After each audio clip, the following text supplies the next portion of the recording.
A igreja, com a paz do Senhor. É uma alegria estar aqui com os irmãos essa noite. É uma grande honra aqui estar perante os irmãos para trazer essa palavra que vem da parte do Senhor. Peço aos irmãos que a gente faça uma oração ao Senhor agora. Vamos baixar nossa cabeça. Senhor, meu Deus, estamos aqui, Pai, na Tua presença, Senhor.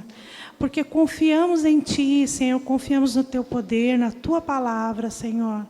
Eu sei que tens para nós, Senhor, para cada um de nós, uma bênção especial essa noite, Senhor. Cremos que o Senhor é nosso Senhor e Salvador.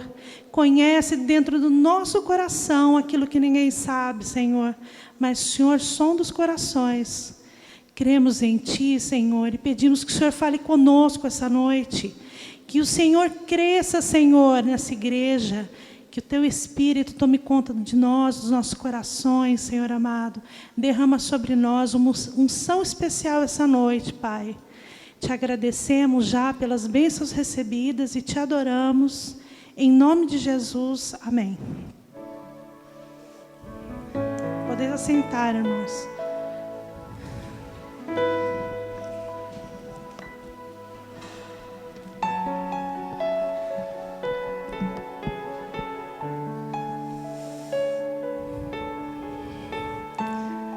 Meus irmãos queridos, eu estou aqui essa noite para falar de milagre.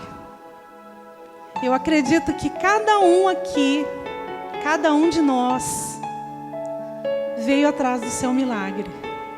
Quem aqui veio buscar um milagre essa noite? Todos nós, né, irmãos? E eu tenho certeza que por todo mundo, agora, nesse mesmo momento, igrejas lotadas de pessoas buscam seu milagre também. Pessoas em todo mundo procuram essa noite que o Senhor atenda às suas necessidades, o seu milagre. Então, irmãos, eu creio que aquele que tem todo o poder, aquele que criou os céus e a terra, está aqui essa noite. Aquele que criou cada um dos irmãos, cada um de nós, está aqui essa noite e conhece os nossos corações, as nossas necessidades. Eu creio, Senhor, que o Senhor, Ele sabe o que tem na mente e no coração de cada um de nós, ainda que não tenha sido revelado. Então, irmãos, eu queria que os irmãos abrissem aqui, para começar em Jeremias 32, 27.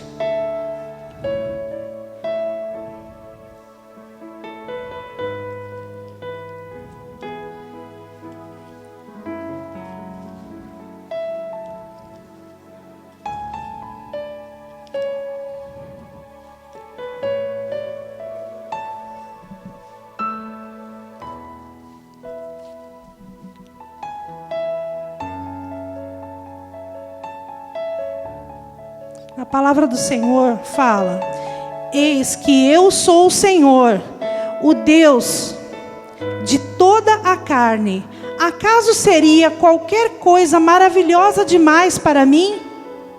Esse é nosso Deus, é aquele que disse: será que existe algo demasiadamente difícil para mim?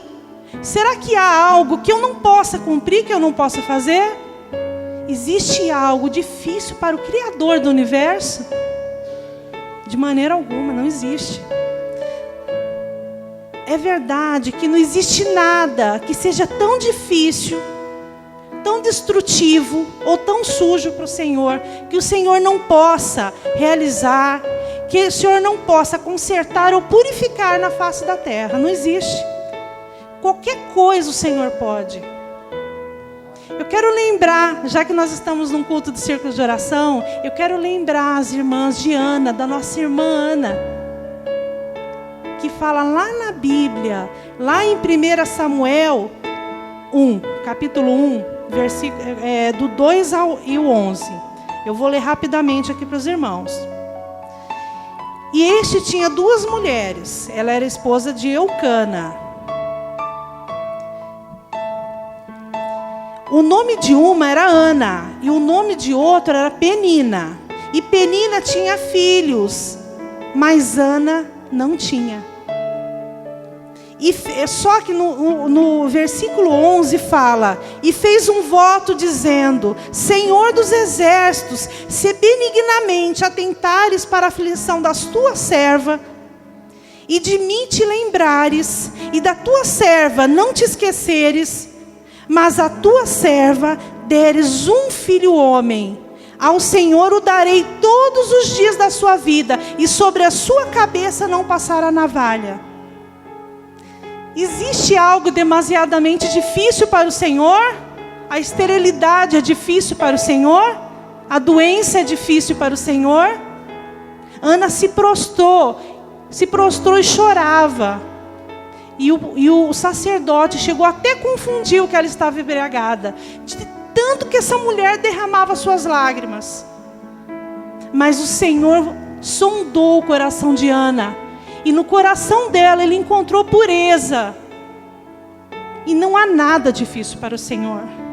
E Ele concedeu a Ana Samuel.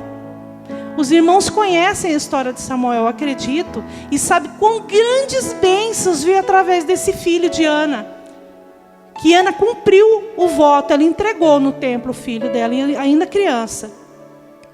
Eu quero lembrar também as irmãs de uma mulher citada na Bíblia, Miriam, que ainda era uma menina, uma criança. E será que existe algo tão destrutivo na vida de uma pessoa? Existia na vida dela a escravidão. Miriam era escrava no Egito, e ela teve um irmãozinho, e justo nesta época, todas as crianças, Faraó ordenou que aquelas crianças, aqueles meninos fossem mortos. E a mãe de Miriam não teve outra alternativa a não ser colocar aquela criança o quanto ela pôde. Ela guardou aquele menino. Mas a escravidão era tão destrutiva que chegou um ponto que ela teve que colocar a criança dela naquele rio Nilo. E quem conhece a geografia do Egito, quem conhece mapa hidrográfico do Egito, sabe que aquele rio Nilo era lotado de crocodilos. Mas a mãe dele colocou num cestinho. E o Senhor guiou esse cestinho, porque Ele tinha promessa na vida daquela criança. Mas aquela menina, a Miriam, ela foi junto, acompanhando, para ver até onde ia o irmãozinho dela. Aquela criança, ela foi e viu que a filha de Faraó pegou aquele cesto. E lá em Êxodo 2:7 fala: então a irmã do menino aproximou-se e perguntou à filha de Faraó: a senhora quer que eu vá chamar uma mulher dos hebreus para amamentar e criar o menino? Lá no versículo 8 ela respondeu: quero. E a menina foi chamar a mãe de Moisés. Olha a mão do Senhor. Será que é algo tão destrutivo na vida de uma pessoa? Será que há uma escravidão que Deus não possa libertar? Não há. E quando eu digo escravidão de todas as formas. A escravidão do vício. A escravidão do vício. Eu não digo vício só em drogas. Hoje em dia os vícios se apresentam de muitas formas. Nós vamos falar mais para frente de outros tipos de vício. Mas que é um vício pior do que a da tecnologia. Às vezes esse vício está pior que o vício das drogas hoje em dia. Porque é um vício silencioso. E esse é o vício da escravidão. E Deus quebrou a escravidão na vida de Moisés, Miriam e daquele povo que estava preso no Egito. Não há algo tão destrutivo assim para o Senhor. Eu quero também falar de uma outra mulher muito conhecida na Bíblia. Raabe. Raabe foi uma mulher que a Bíblia cita como uma mulher da vida. E ela morava no meio de um povo idólatra. Um povo que não adorava o Senhor. Naquela época, isso lá em Josué capítulo 2, fala sobre algo tão sujo. E algo tão sujo que o Senhor não possa limpar. Existe algo tão contaminado na vida de uma pessoa, algo tão sujo que o Senhor não possa purificar. não existe. Aquilo que o homem enxerga de podre e sujo, o Senhor torna transparente. Porque Ele tem poder para isso. Ele tem poder para purificar.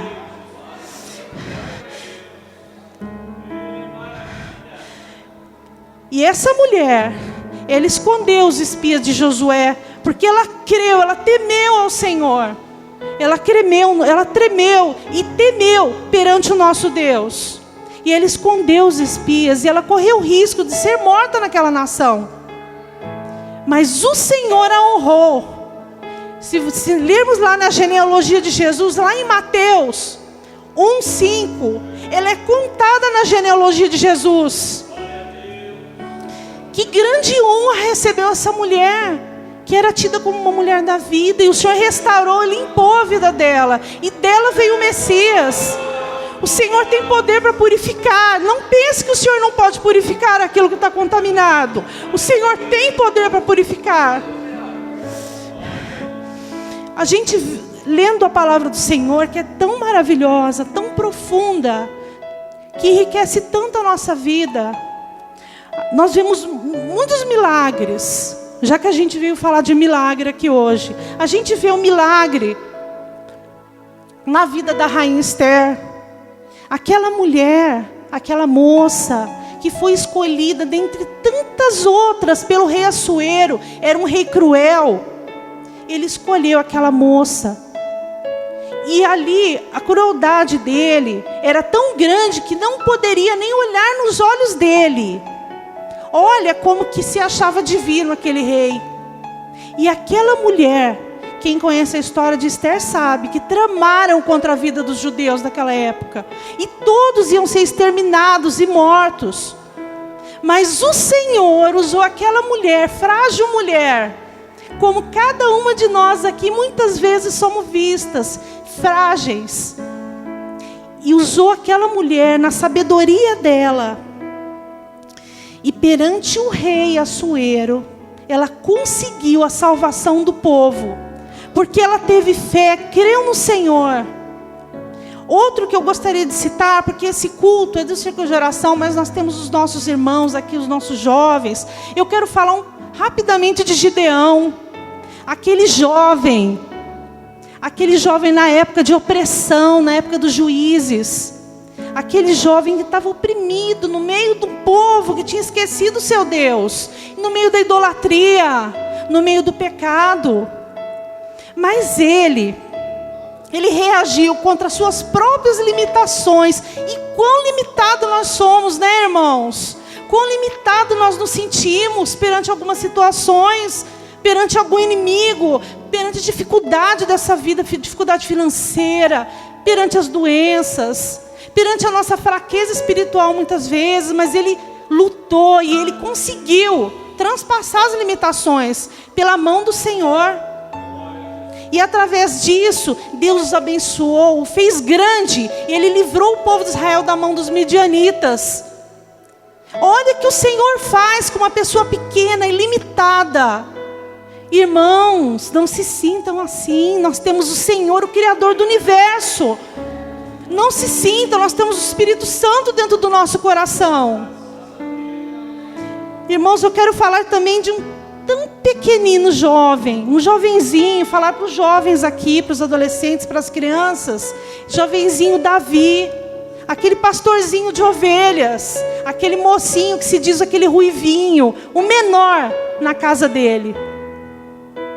Quão grande o Senhor o fez, como o Senhor levantou aquele rapazinho, ficou diante de um exército de homens fortes, guerreiros, armado até os dentes, do exército de Israel. Ninguém ia contra o exército dos filisteus, ninguém se levantava, mas o Senhor o levantou aquele menino, e ele lutou com Golias e venceu, porque o Senhor guiou a mão dele. Quem conhece a história de Davi sabe que ele era um pastor de ovelhas, e ele falou para o rei Saul que ele não queria armadura, porque Deus tinha dado força para ele. Ele já tinha matado um urso e um leão para defender as ovelhas. Olha o que o Senhor faz com o servo dele, uma criança, um menino. Olha, irmãos, Eu quero falar também de Paulo, agora, no Novo Testamento. Que Paulo, nosso irmão Paulo, teve que passar para anunciar o Evangelho? Ele passou violências, ele passou humilhações, perseguições, irmãos. Nós não temos nem noção do que foi, perto da tranquilidade que nós vivemos agora para pregar a palavra do Senhor. Nós não temos noção do que é. Ele até foi dado como morto pelos amigos, de tanto que ele foi surrado na pregação do Evangelho. Ele passou por 2 naufrágios. Ele foi picado por uma víbora. Quantas coisas aquele homem passou.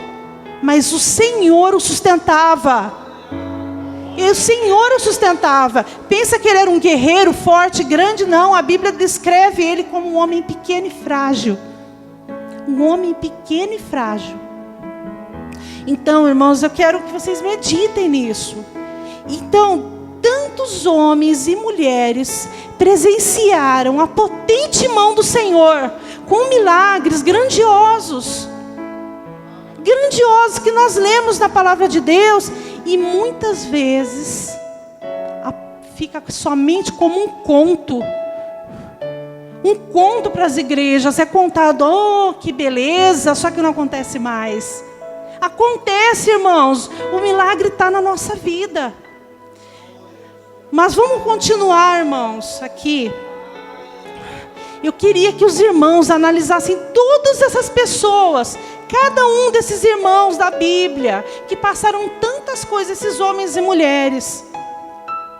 Existe algo em comum entre todos eles. Todos eles têm algo em comum, irmãos. E o que existe em comum em todos eles é a atitude. Atitude, irmãos. Todos eles tiveram que dar um passo de fé para o Senhor operar o milagre. O Senhor opera sim o milagre. Mas lá em Salmos, irmãos, 51:17. Por favor, os irmãos abram aí na Bíblia dos irmãos. Salmos 51:17.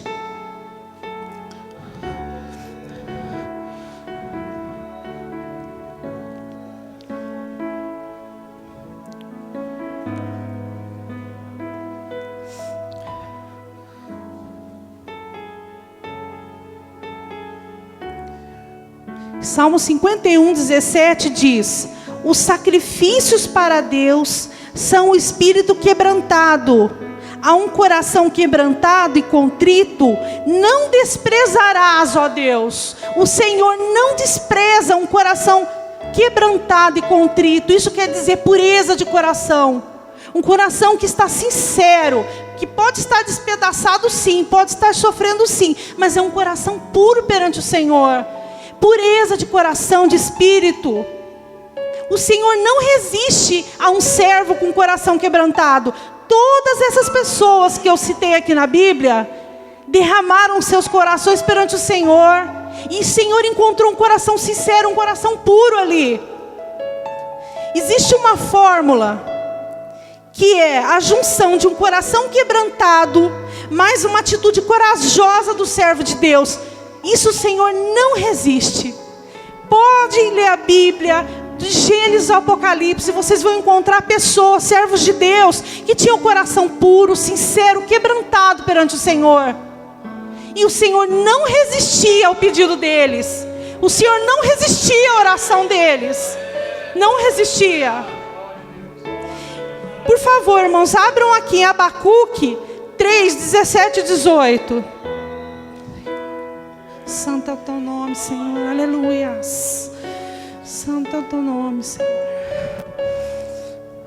Eu sei, mas exaltado é seu nome, Senhor. Jesus. Em Abacuque 3:17 fala: porquanto, ainda que a figueira não floresça, nem haja fruto na vide, o produto da oliveira minta e os campos não produzam mantimento, as ovelhas da malhada sejam arrebatadas e nos currais não haja vacas, Todavia, eu me alegrarei no Senhor, exultarei no Deus da minha salvação. É isso, irmãos. É isso às vezes que está faltando. Nos alegrar no Deus da nossa salvação, irmãos. Nós nos alegramos com um emprego novo, com comida na mesa, Senhor. Mas será, Senhor, que nós sairemos para pregar o Evangelho sem nada na mesa? Será que nós nos alegraremos do Senhor? Será que nós nos levantaremos com um esposo ou uma esposa que não quer servir ao Senhor? Que nos humilha dentro de casa, que não nos aceita, que nos critica, ou mesmo um esposo ou um cônjuge que está dentro da igreja, mas não está compartilhando conosco da alegria da salvação? Será que nós nos alegraremos do Senhor e continuaremos a fazer a obra do Senhor? Será que não é isso, irmãos, que está faltando em nós? Alegria de servir ao Deus Todo-Poderoso, aquele que tem a bênção na mão e o milagre. Será, irmãos, que nós não estamos falhando nesse ponto? Será, irmãos, que nós não estamos sendo crentes de banco? Crentes frios, mornos? Na palavra fala que o Senhor vomitará crentes mornos. Eu não quero ser vomitada. Antes fossem frios. Na Bíblia fala isso, irmãos. Eu sei que é uma palavra dura, mas é uma palavra para nós. É uma palavra para a nossa época. Nós queremos tanto que nossa família sirva ao Senhor. Nós queremos tanto que nossos filhos sejam uma bênção no caminho do Senhor. Mas será que nós estamos sendo mulheres e homens de coragem? Como foram servos do Senhor aqui na Bíblia. Crentes que apesar de adversidade, nós continuamos fazendo a obra do Senhor? Ou será que nós estamos pedindo um milagre? Senhor, me faz um milagre na minha vida. Irmão, seja um milagre que a tua família está precisando. Irmão, seja um milagre que a igreja está precisando, a igreja do Senhor. Será que nós estamos sendo um milagre que a igreja está precisando? Que o povo aí fora, o nosso vizinho, as pessoas que param a gente na rua pedindo um dinheiro, pedindo uma ajuda, será que nós estamos sendo um milagre que o mundo está precisando? Irmãos, na Bíblia fala que a igreja é um milagre do Senhor nesse mundo. Será que nós estamos refletindo isso? Irmãos, quero falar para vocês sobre a tecnologia, irmãos. Muitos anos eu trabalho com isso. Eu trabalho com publicidade, com propaganda. Muitos anos eu trabalhei na minha vida. E eu posso ver que por trás de tudo isso que é oferecido para os jovens e para nós, existe um objetivo tenebroso, irmãos. Existe um objetivo de nos vender. Quem pode nos vender se nós já fomos comprados? Quem pode? Nossas almas estão sendo vendidas para empresas, para grandes empresas.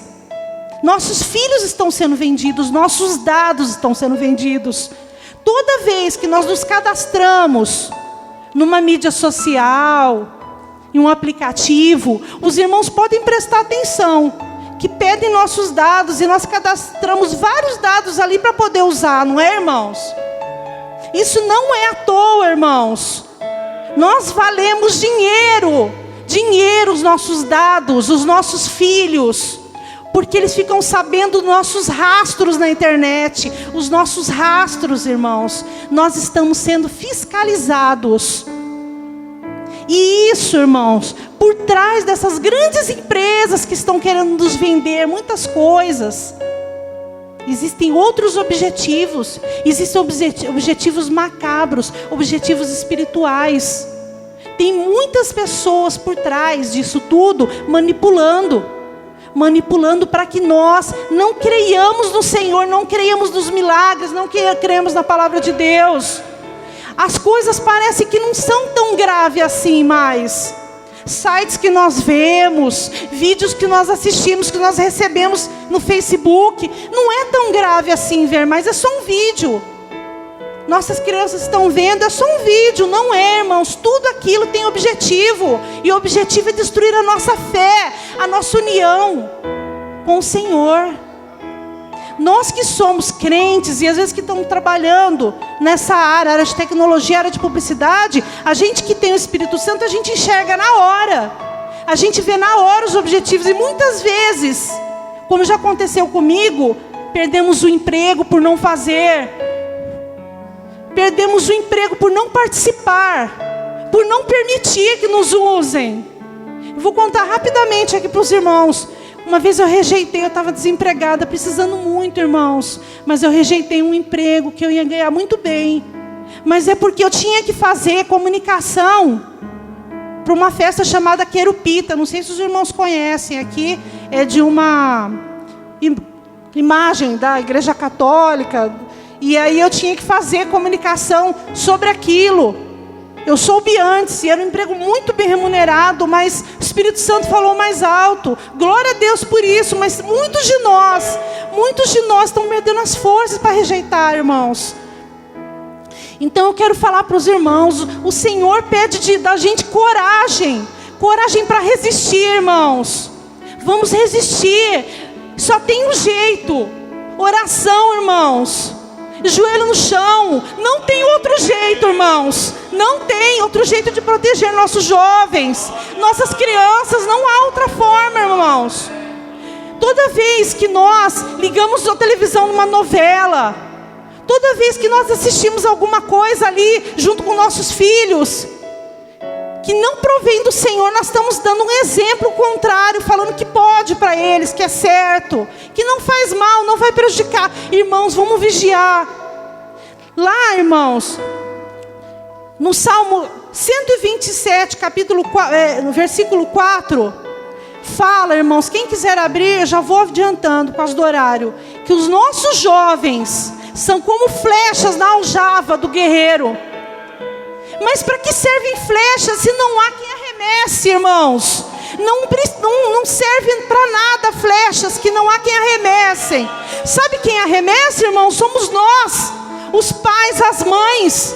Nós arremessamos com o nosso bom exemplo, com o nosso joelho no chão, com a nossa consagração, com o nosso jejum durante a semana, para que nossos filhos sejam guardados, irmãos.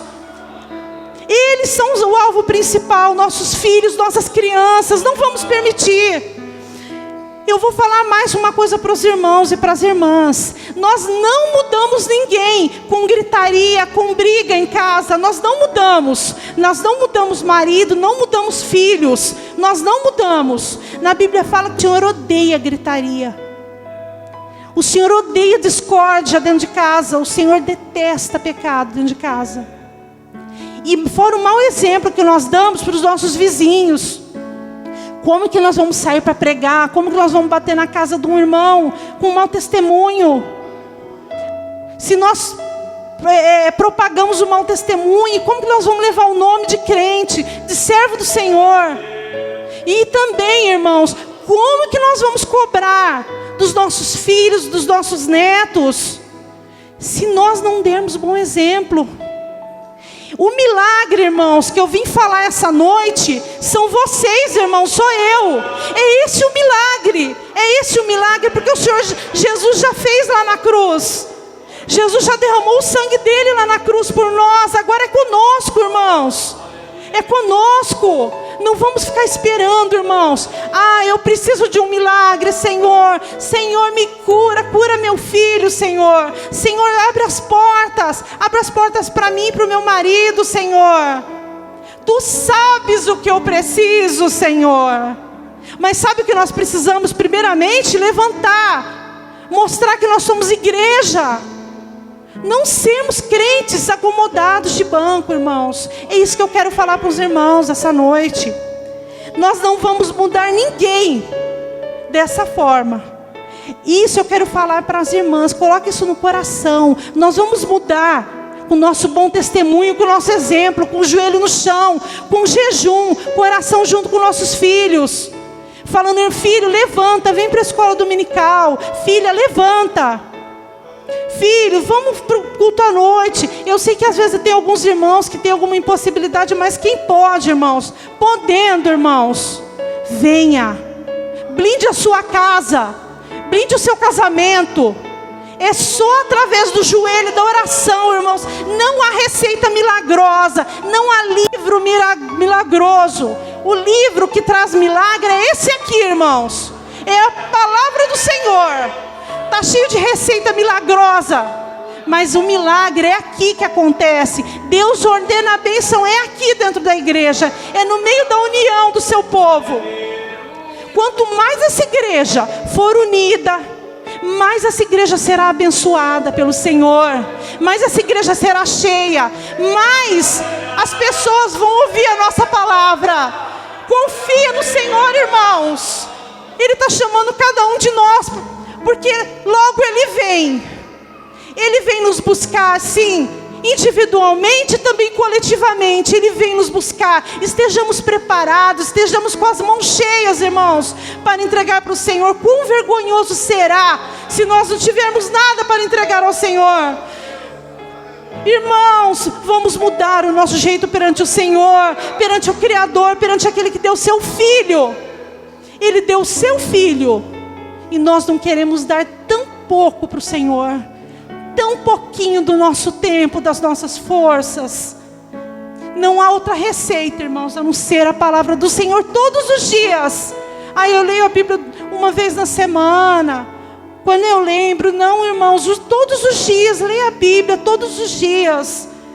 Leia a Bíblia no intervalo do trabalho, na hora que você estiver almoçando. Se não der para ler, pelo menos põe o fone, né? A gente tem celular, em vez de ficar baixando, baixa a Bíblia online. Ouve a palavra do Senhor de todas as formas que vocês puderem, porque vocês serão cheios do Espírito Senhor, cheios do Espírito Santo. Só dessa forma, irmãos, essa mensagem que o Senhor colocou no coração para trazer essa igreja, só dessa forma nós seremos cheios do Espírito do Senhor. E na hora que vier a adversidade, irmão, nós teremos força. Senão ficaremos prostrados e envergonhados com o rosto no chão. Ajoelhe agora, irmãos, para não ajoelhar depois. Ajoelhe agora. É isso, Senhor, é isso que eu tenho da parte do Senhor, que eu trouxe para os irmãos essa noite. Em nome de Jesus eu agradeço essa oportunidade.